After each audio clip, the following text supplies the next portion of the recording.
Well, at one point, after Cosby's son was killed, he made a lot of comments about Black culture, about pulling up your pants and stuff like that. And you actually had some similar comments at one point. You told Black people they should pull up their pants, stop using the N-word, stop littering. You said, I've lived in several predominantly white neighborhoods in my life. I rarely ever witnessed people littering.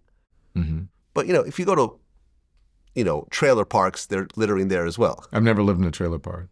Okay, but I'm saying if you drive past one, it's not going to be the cleanest place in the world. Oh yeah, but I mean but people don't judge white society and white people on trailer parks. Okay, right? Fair enough. People tend to judge African Americans by the worst of behaviors, right? But I mean, to me, it's an economic thing. If you go to a rich Black neighborhood, it's going to be clean. If you go to a poor neighborhood of any race, it's going to be dirty. Yeah, but I'm speaking for my people. Okay, fair enough. So I'm speaking to my people, and that was people, say, well, why did you say that? I said that because that's what I meant.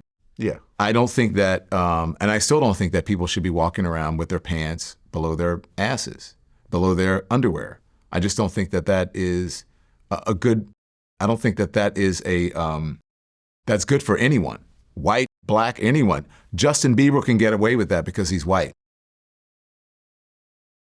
Maybe Justin Timberlake or any of those people who, sort of co-opt Black culture, they can get away with it.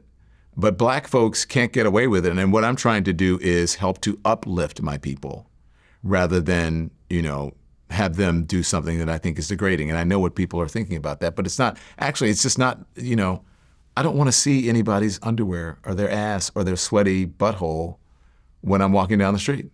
You can, it's gross. I heard that actually came from jail culture. Yeah, it did.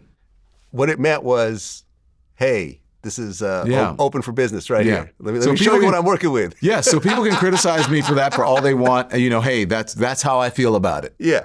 And so that's how I feel about it. And I think that you should, but the thing is like when I said you should litter, what I told people is to respect where they live. Yeah. And I was giving an example of something that I thought is a way of respecting where you live, right? Because when I want my house to be clean. Yeah. I don't want to live in a house that's trash. I want my house to be inviting to come home. I want my property values to be high. I want people who live, no matter where you live, I lived in Harlem at the time, no matter where you live, I want it to be a good place to live for the kids so that the kids who will emulate your actions when they become adults, that they understand that, hey, I should protect my neighborhood. I should live in a good neighborhood. There's nothing that says that because I was raised in poverty that I have to constantly live in poverty and I have to live with an impoverished mind.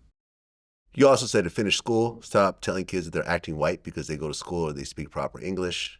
And just because you can have a baby doesn't mean you should. Yeah.